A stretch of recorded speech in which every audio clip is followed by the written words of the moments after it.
Yes, let's go Lions. All right. As many of you know, football officially started last night, Thursday night football, with an epic matchup of, those guys, those Super Bowl winning Kansas City Chiefs against my team, the only team that matters, Detroit Lions. And man, did we play our butts off and we won it. I'm super, super pumped. I've been feeling that this year we're going to really make a statement and everyone's talking about us. So yay, let's keep it going. Lions. Sorry, Bill Rutenberg, about your Chiefs. But you know what? It's a long season and you know that they'll come back. But hey, we're 1-0. We're 1-0 and I am super pumped. So, little bit of an update, programming update on this channel, along with some new books that I've acquired in the past couple months that I wanted to show you. Got Boomer sleeping in the background over there. Great. It's Friday afternoon. I am officially off work right now, and I'm ready to show you new books. But I wanted to tell the folks who are wondering about our Marple a Month series if we are reading a new book for September. I just want to say, I've been slammed with work. I'll be traveling next month for my job. So this is our busy season, and I have been just slammed with work, and then like working into the night on book reviews. So again, I'm sorry about the dearth of videos. By mid-October, I am expecting to have some breathing room and I can get back to doing 2 to 3 videos a week, which is what I want to do. That's my goal. Okay, so right now it's been one video a week, and I apologize for that because I have tons of books to show you. And they're piling up and I'm trying to get things out the door. Anyway, long story short, and then I was sick. I got sick with my autoimmune stuff last middle of August, and I've been going to doctor's appointments. So everything has just been crazy. I'm feeling better now, which is great. So thank goodness. And so things are trending upward in that area, but we haven't gotten to at Bertram's Hotel yet. So what I'm going to do is just say, listen, folks, thank you for your grace on this. We're going to do our wrap up of At Bertram's Hotel at the end of September, just to give me time to. I still haven't read it. I am so sorry. I'm going to read it. I'm going to read it by the end of this month, and we're going to have our wrap up video. And then in October, even though I'll be out the first week, we'll do Nemesis in October. Okay, so, and that should wrap up the extant Miss Marples, and then we might cover this book of 12 short stories. But anyway, guys, so At Bertram's Hotel will be coming at the end of this month. So consider it a little bit of a break, and if many of you haven't read it yet, you still have time. Okay, so there's that update for A Marple a Month. What else? Good news. I've been contacted by more independent authors, and I feel like my new indie author spotlight series, I'm ready to do my second one. So I'm hoping by next week. I've got a couple more deadlines to crank out, but I'd like to introduce a brand new historical fiction book, part of a new series, and that should be coming soon. I also have I have another one lined up behind that. So there's a lot of things happening at the history shelf, but Peg just needs more hours in the day. Plus, she needs to get rest because when I run ragged, I get sick. I never seem to learn my lesson. I'm a doer. I like to keep doing. I like to keep producing, whether it's written reviews, these videos, reading, buddy reads. I've got buddy reads with Bill Rutenberg, and trying to set up ones with my friend Patrice Jones in December. It's a busy Storathon 2023. Oh my God. It's a busy, busy booktube and YouTube world. But hey, I'm here. Okay, so let's get to some new books, shall we? I am super pumped about my team. I am feeling good. I thought I would have be kitted out for this. And just say, hey, if you're not a Lions fan, you should be, because if anyone loves underdogs, we're the underdogs, and we really would love to get to a Super Bowl. I would love to get to a Super Bowl in my lifetime. I am of a certain age. I'm not going to say what. But I have been a Detroit Lions fan since I was a little girl, growing up just outside in the suburbs of Detroit. And I'm in Colorado. You think I would be a huge Bronco fan? I mean, if Broncos win, I'm happy with that. But no, my teams are usually all Michigan teams. As you know, I'm a Michigan Wolverines fan, and we won our first game on that. Yay! I'm a Detroit Lions fan. I'm a Detroit Red Wings fan. I'm a Detroit Tigers fan. Used to be a Detroit Pistons fan, but I'm not really into basketball anymore. Anyway, okay, enough about me. Let's talk about some books I picked up recently. I have two of the other books written by Susan Wise Bauer. I guess you'd call it, I don't know, it's not really a series, but this is the one I've really been wanting.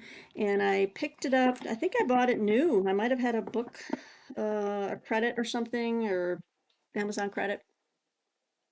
So I picked up The History of the Ancient World from the Earliest Accounts to the Fall of Rome.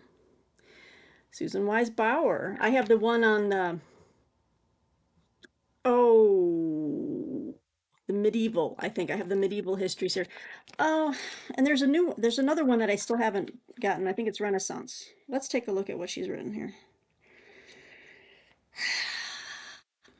Yeah, I have the history of the medieval world from the conversion of Constantine to the First Crusade, but I don't have the history of the Renaissance world from the rediscovery of Aristotle to the conquest of Constantinople. Okay, so I have one book by her. This one is the first one I want to get to.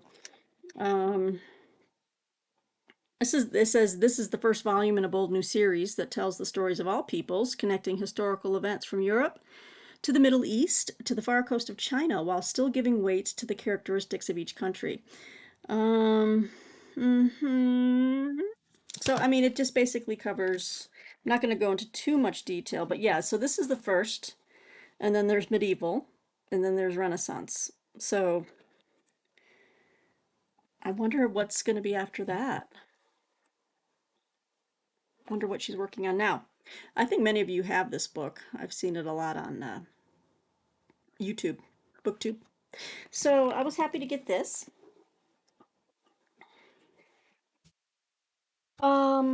What should I do here? There's so much stuff. Okay, these are. I bought these on Amazon. One of them was new. One of them I got third party. I could have sworn that I have shown these before on this channel, and if I have, I apologize. Oh, I think I might have. But if not, I don't know, guys. I picked up volume one, Conquistador Voices, Christopher Columbus, Hernan Cortez, the Spanish conquest of the Americas, as recounted largely by the participants, by Kevin H. Seipel. Now, the participants in this case would be the conquistadors, obviously, because it's Conquistador Voices. You see how that works. Uh, all right, so this is interesting. And it's like an off-brand press. I don't know what this press is. It's the name of it.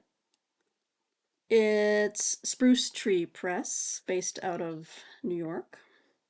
So I got volume one and volume two, which is bigger. And this one includes Pizarro and his brothers, Cabaza de Vaca, and Hernando de Soto. Now, I've always been interested in this period in it's just the New World, and just love these images of just like, wow, how startling. It reminds me of the Mel Gibson movie Apocalypto, which is probably in my top 10 favorite movies of ever. It's just brilliant. Oh, that movie was brilliant in so many ways, and beautiful. Just the cinematography, the pacing, the native language was authentic. Just so many things were right about it. Anyway, it kind of reminds me of the final scene of the movie. This right here. It says here, if all you know about the conquistadors is what you learned in school, this book may be for you. This is not a standard history book, but rather a sort of television documentary in written form. In it, you will hear the voices of the conquistadors themselves as they tell you through a series of sound bites that they themselves have provided what they saw and did during the conquest. These voices have been brought together in context established by the author as narrator to provide you with a vivid, streamlined, and overall compelling reading experience. Let's see here. The entire sweep of the conquest is covered in 2 volumes of adventure. We have Columbus, Cortez in Volume 1, Pizarro, Cabaza de Vaca, and De Soto in Volume 2. Let's see here. It says, delve into these 5 narratives, a one-stop conquest summary for the general reader. All right. So I was just intrigued by this, and I thought this might be these might be good to have on hand because they'll have these primary source materials just neatly packaged up here in these books.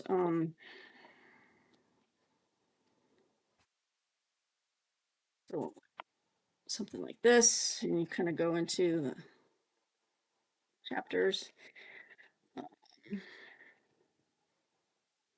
and it has end notes or footnotes, I should say, at the bottom. So I was really kind of chuffed, well chuffed, as Martine would say, to pick this up. Yeah, I would love it. I just like having the primary source material from the conquistadors themselves and reading what, what's going on there. Obviously, it does not include the voices of the native indigenous people. So, but there's other books for that too as well. So I picked up these two as like kind of like reference and reference in general kind of reading. What else do I have here? Oh, okay. Let me just go to this book because it's so different. This is a reader. Sorry, this is a viewer recommended book. A while ago, someone had recommended. I was talking about India, and I think this was shortly after I finished reading for a review that I wrote in Book Browse review of a huge, thick novel called The Covenant of Water by something Abraham Verghese. And I was just intrigued. And I was just like, this really whets my appetite for more is history on India, current political events, and things like this. And I think I was mentioning the book I had on Modi. He's like the prime minister or the leader of the country right now. And someone recommended this book. And so I looked it up and it sounded so intriguing. And it's a beast. It's a beast of a book. So I apologize. I can't remember and I didn't go back to look. But the viewer out there who recommended this, thank you.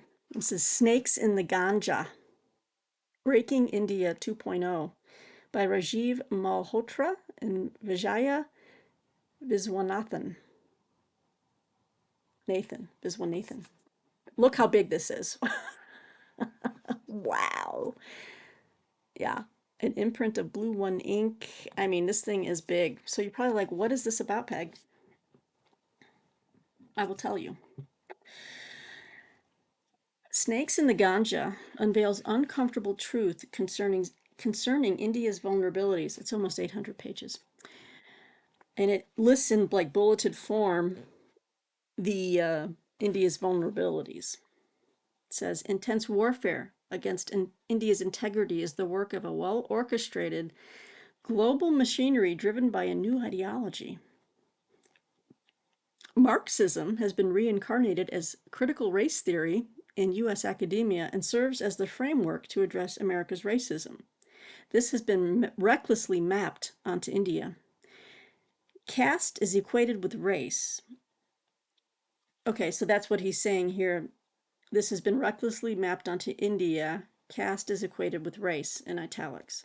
Marginalized communities of India are considered as the blacks and Brahmins as the whites of India. Groups claiming grievances like Muslims and LGBTQ+ are artificially clubbed together.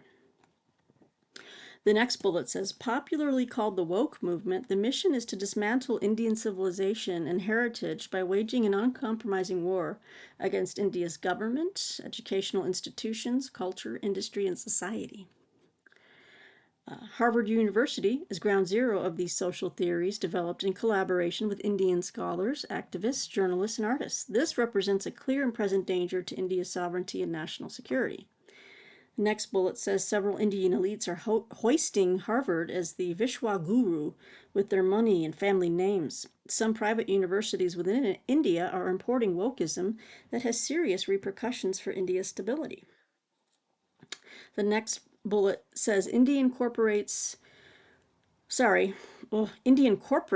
are bringing the latest Western rubric of environmental, social, and governance ratings into their workplace. This is aligned with the global social justice movement. Next bullet, China has exploited this latest infrastructure as a passage to India. Ooh, this is, wow. It says an entire ecosystem of ideologies, institutions, and young leaders is emerging for India's recolonization. And at the end, he says, is India for sale? So definitely takes a very strong opinion or a strong stance, obviously. I'm always intrigued by this. Anything that kind of reads or pushes back against current zeitgeist and says, but wait, this isn't good for us or our country, or I'm intrigued. So uh, I'll read a quick paragraph from the foreword, which is written by R. Vaidyanathan. It says, India is reeling under pressure from persistent attacks on its ancient culture and civilization. These attacks are well coordinated, funded, and orchestrated from international locations and use Indians to exploit fault lines in India, which, being a democracy and an open society, are quite visible. The caste system, for example, is painted dark. However, because of all the propaganda denouncing it, very little is being explained about the structure of Indian society. Ooh. It says here. Okay, I mean, this is fascinating. Yeah. So we have two forewords, another one by Peter Boghossian. Ooh.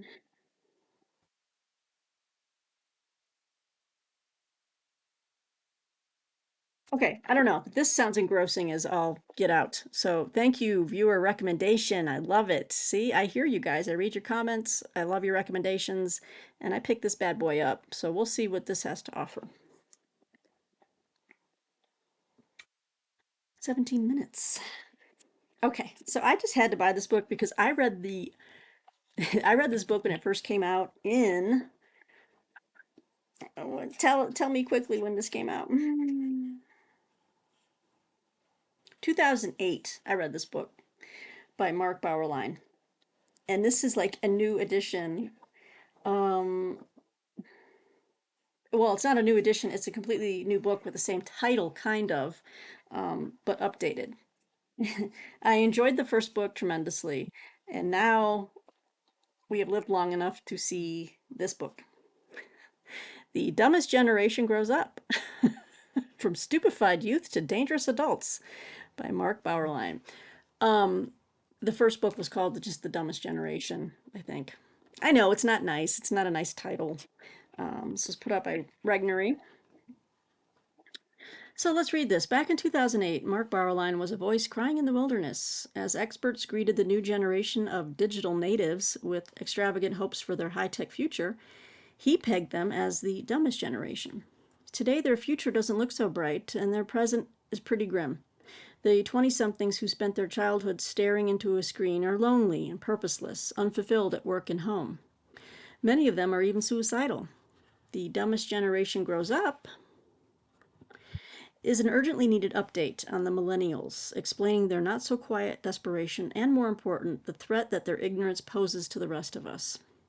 Lacking skills, knowledge, religion, and a cultural frame of reference, millennials are anxiously looking for something to fill the void. Their mentors have failed them. Unfortunately, they have turned to politics to plug the hole in their souls. Knowing nothing about history, they are convinced that it is merely a catalogue of oppression, inequality, and hatred. Why, they wonder, has the human race not ended all this injustice before now? And from the depths of their ignorance rises the answer: because they are the first ones to care. All that is needed is to tear down our inherited civilization and replace it with their utopian aspirations. For a generation unacquainted with the constraints of human nature, anything seems possible.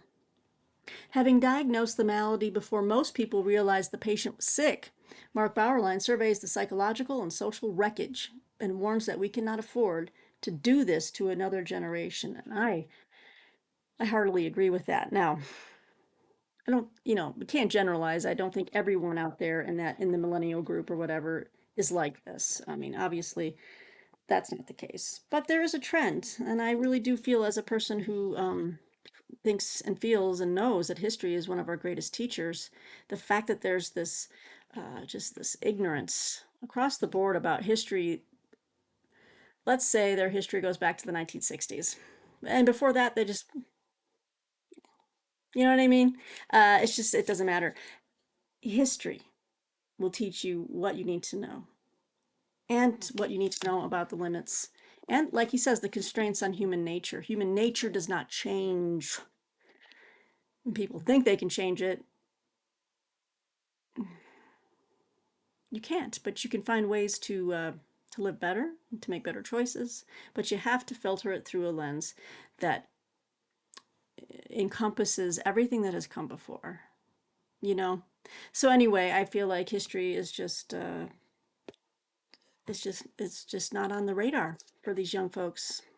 Anyway, I'm really looking forward to reading this because I really enjoyed the first book. And yeah, and that was 15, 15 years ago. So, yep, let's see where we're at. Sounds pretty scary. Okay, enough of that. Oh, we got some heavy stuff here. Okay, so the other day, this is a chatty video. Hope you don't mind. Um, I get email alerts from different publishers if they're having sales. Routledge or Routledge, I don't know which way is the proper way to pronounce it, is one of those publishers that is exorbitantly priced books.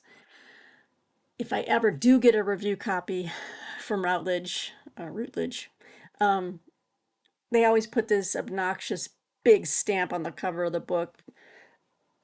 This review copy only. Do not resale this book, and you can't peel the sticker off without it won't come off. It's like alien technology on the sticker. It just won't come off. Um, and that's fine, whatever, But anyway, I was listening to my commentary podcast that I enjoy with Christine Rosen, John Podhoretz, Matthew Continetti, and Abe Greenwald from Commentary Magazine, which I subscribe to. But they have a great, just highly intellectual, objective podcast that I enjoy very much. Their new series is that they do at the end of every podcast is, commentary recommends. And so at one point, John Podhoretz was talking about, they were talking about communism. And he mentioned this book by Theodore uh, Draper. And there's two books in I guess they're kind of combined here. And I was like, I want to get these books. And then I found out it was through Routledge Press, and I was like, oh God, I can't afford this. Well, then here we go. I get an email saying, you know, Routledge is having a sale, and it was like 40% off or something. And this was my best opportunity. Now, it still was a pretty penny, but it was not over $100 for these two volumes. So this was the cheapest I could find these books. I can't even get them cheap on Amazon third party. Just can't. So what do I have here? I've got The Roots of American Communism, with a new introduction by the author Theodore Draper. So as you can see, Routledge. Okay, pretty expensive, but I had, like I said, 30 or 40% off, so that helped. In this definitive history of the evolution of the Communist Party in America, from its early background through its founding in 1919 to its emergence as a legal entity in the 1920s, Theodore Draper traces the native and foreign strains that comprise the party. He emphasizes its shifting policies and secrets as well as its open activities. He makes clear how the party in its infancy was transformed from a new expression of American radicalism to the American appendage of a Russian revolutionary power, a fact that Draper develops in his succeeding volume, which I also picked up, American Communism in Soviet Russia. Um, Draper correctly notes that the formative period of the American communist movement has remained a largely untold and an uneven, and even unknown story. In part, the reasons for this are that the communist movement, although a child of the West, grew to power in the Soviet East. But Draper rescues this chapter with deep appreciation for the fact that communism was not something that happened just in Russia, but also in the US. This is a must read for scholars and laypersons alike. Okay, so it's about 500-page book, but as you know, I'm very interested in this topic. It's good to know the enemy ideology that sucks the soul and life out of everything. Yeah, I'm not neutral on the topic. Um, so I wanted to read a little bit more about American communism, and then I picked up the second copy or the second volume that he followed up with, and I still have the shrink wrap on it. I figure if I haven't shelved them yet because I'm waiting to film them for you guys, I might as well keep them as protected as long as I can. There's that on the floor. It's ooh, nice big thick book, and this is the second volume. So, American Communism in Soviet Russia. So, very nicely designed. You can tell they go together. Set. Now this doesn't say Routledge, but it was sold through Routledge. Let's do it. Let's read it. This one's bigger. This one's almost 600 pages. Ooh, this looks so good. Just looking at the chapter titles. Um, Bolshevization, How to Win a Majority, The Birth of American Trotskyism, The Negro Question, The Turning Point, The La Follette Fiasco. Oh, this looks good. Good stuff. All right. This companion volume to The Roots of American Communism brings to completion what the author describes as the essence of the relationship of American communism to Soviet Russia in the first decade after the Bolsheviks seized power. The outpouring of new archive materials makes it plain that Draper's premise is direct and to the point. The communist movement was, and I read this in the other book, was transformed from a new expression of American radicalism to the American appendage of a Russian revolutionary power. Each generation must find this out for itself, and no better guide exists than the work of master historian Theodore Draper. This book is acknowledged to be the classic authoritative history of the critical formative period of the American Communist Party. Based on confidential minutes of the top party committees, interviews with party leaders, and public records, this book carefully documents the influence of the Soviet Union on the fundamental nature of American communism. Draper's reflections on that period in this edition are a fitting capstone to this pioneering effort. Then it just has some blurbs that other book reviewers and historians have said about this work. Let's see. One of them says Draper's book will long be a definitive source volume and analysis of the Stalinization of American communism. All right. So, yeah, sometimes when I'm listening to podcasts, I get so many ideas for books, and this is why I keep getting new books because I keep listening to these these people speaking very intelligently on these books and recommending them. So, got two big books on American communism. Boom. All right.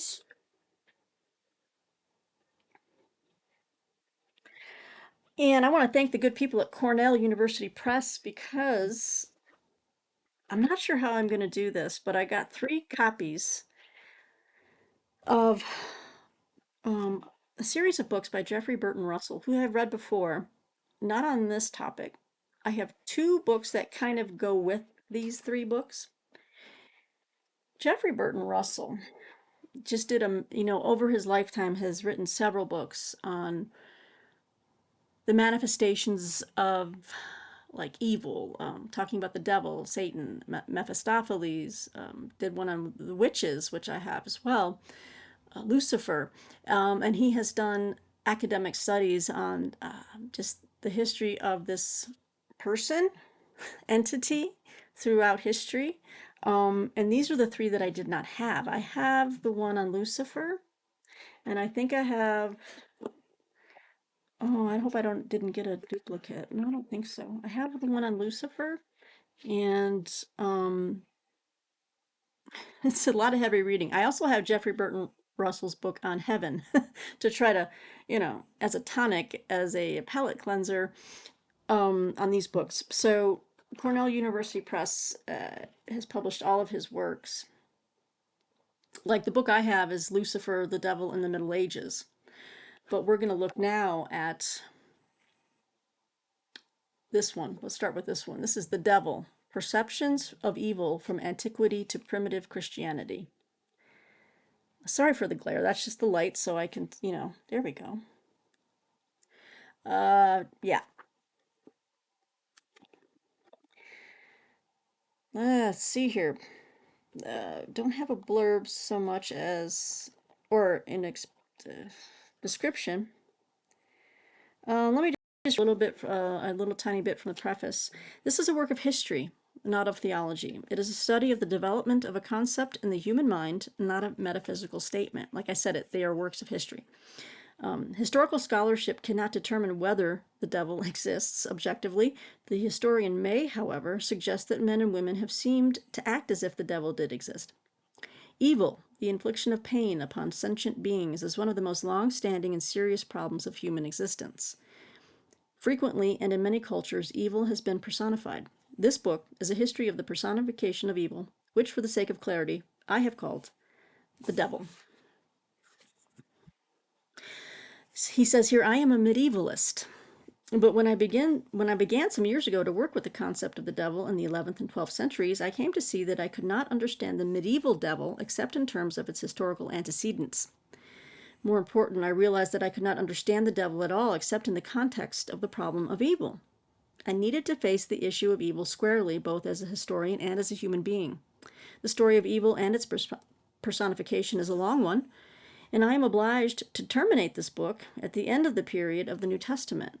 A second volume dealing with the devil in the Middle Ages is planned to follow, which is the one that I have, and it's called Lucifer. Okay. Let's see if we can go in order. So this is the first one.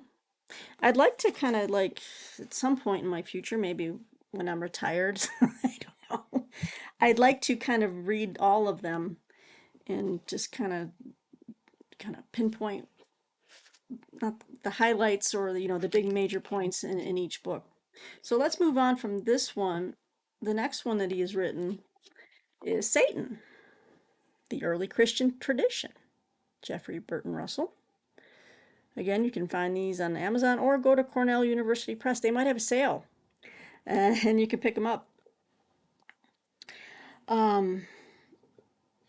Yeah, so let's see here. Oh, here we go. The preface gives me what I need to tell you. This book is the second volume in my history of the concept of the devil. The history has a twofold purpose. First, to gain a better understanding of the nature of evil. Second, to develop a method for the history of concepts and the historical theology of concepts. So apparently, it says here, the first volume,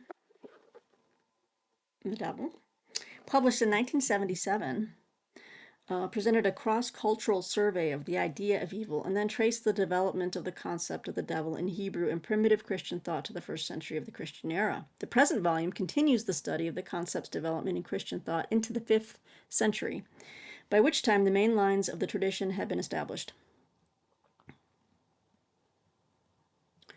Okay, so that's great. going to be some really deep reading here. It's just reading some of the other beginning of chapter 1. So, okay, so this is the first, this is the second. And then I have Lucifer in the Middle Ages. Sorry, I don't have that with me right now. It's on the shelf somewhere. I'll have to get these all together. So after this one comes Mephistopheles. And it doesn't have a glossy cover, so we have no no glare, which is nice. The Devil in the Modern World. Okay. We do have a blurb on the, or a description on the back. Mephistopheles is the fourth and final volume of Geoffrey Burton Russell's critically acclaimed history of the concept of the devil.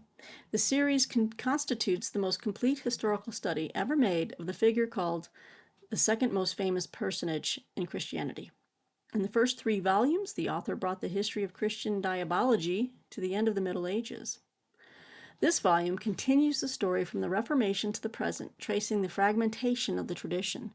Using examples from theology, philosophy, art, literature, and popular culture, Russell describes the great changes affected in our idea of the devil by the intellectual and cultural developments of modern times. So, now I have the complete set. I remember watching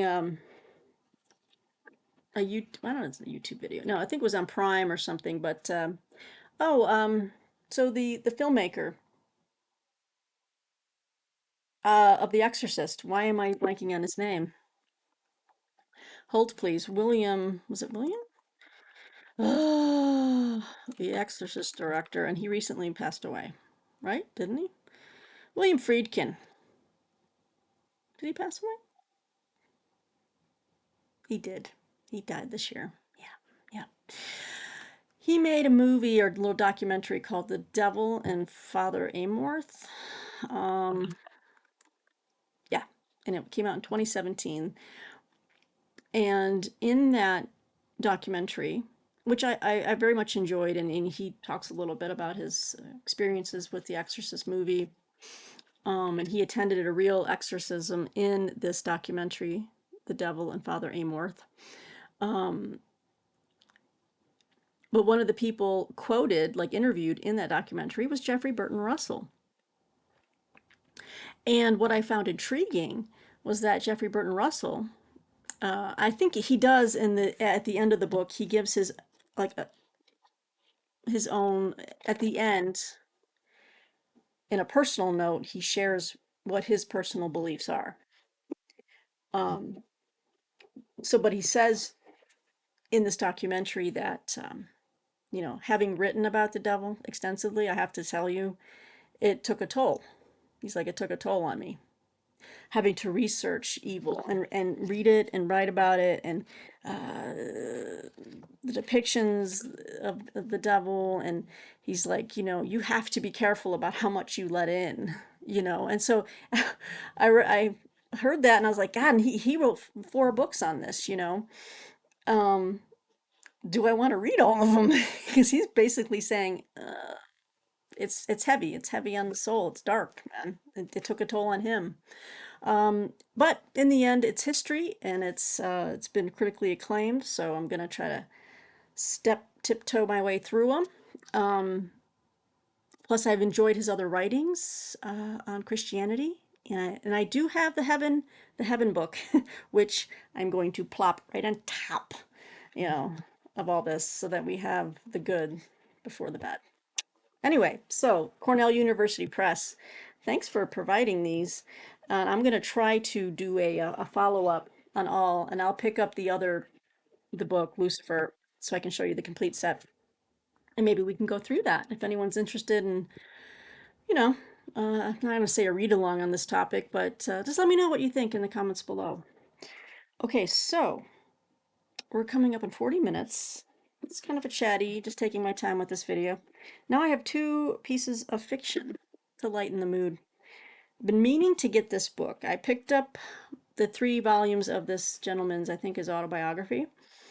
But this book just sounds really good, and I've seen it on other booktube channels. And this is Auto da Fe by Elias Canetti, and I really like this cover.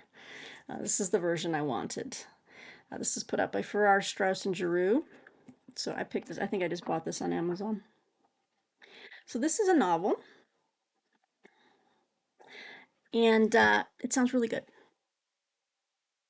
Auto da Fe, Elias Canetti's only work of fiction, is a staggering achievement that puts him squarely in the ranks of major European writers such as Robert Musil and Hermann Broch. It is the story of Peter Keene, a scholarly recluse who lives among and for his great library. That sounds like me. The destruction of Keene through the instrument of the illiterate, brutish housekeeper he marries constitutes the plot of the book. Oh no. The best writers of our time have been concerned with the horror of the modern world. One thinks of Kafka, to whom Canetti has often been compared. But Auto da Fe stands as a completely original, unforgettable treatment of the modern predicament. So I was intrigued. My curiosity was piqued. So got Auto da Fe. Looking forward to dallying in this. And then I picked up a book. It was on sale. Like I said, I get subscribed to newsletters from a lot of different publishers I like, and this is a yet another Catholic uh, publisher. I guess you'd say they do a mixture of nonfiction and fiction. This is Cluny Media, and Cluny is K. Sorry, not K. Cluny. Cluny. And I think I might have. I just ordered some more from them. Maybe I should have saved this for that video, but you know what? I'll show it to you right now. So they had another sale going on, and it was pretty decent. And it was cheaper to buy from the publisher than it was on Amazon. So I picked up Robert Hugh Benson's Lord of the World, a novel. What is this stuff on here? I don't know why that is on here. It won't. I don't even know what that is. Okay, Lord of the World, a novel, nice little hardcover.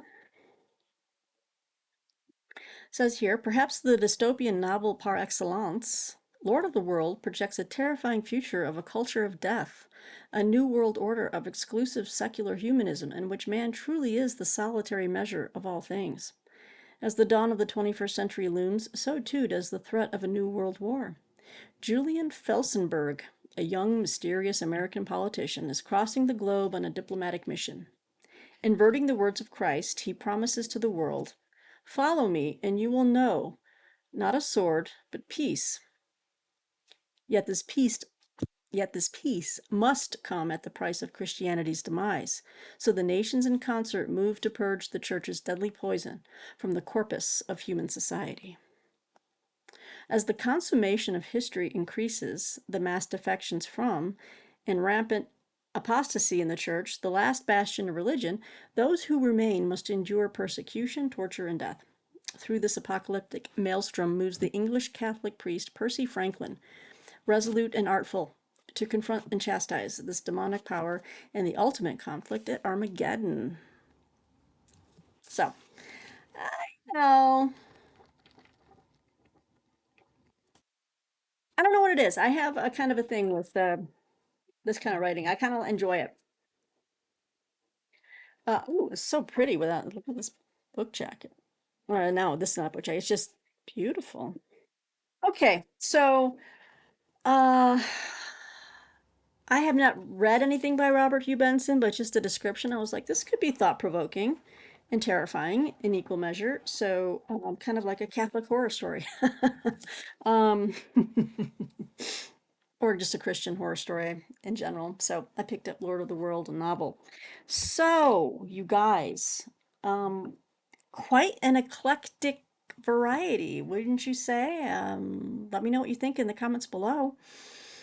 Hey, good luck to all your teams out there this coming weekend. And to, Sunday football, and football's back, and very happy. It's always nice to chill out with a game. Although last night I was yelling at the TV and screaming, and not screaming, but I was like, yes, woo! As Martine said, she logged my first official eat it of the football season last night. I get really passionate about my Lions, and I just want them to finally get some respect. You know what I'm saying? And I don't know. It's a beautiful thing right now. What's going on? So, on that note, let me know what you think of these books. Again, thanks for your patience on the Miss Marple a Month series, Marple a Month. Again, at Bertram's Hotel, will be coming at the end of September. And then I'll be winging off for about 4 days for a trip, and I'll probably be crashing as soon as I get back. Not crashing. Let's not say that.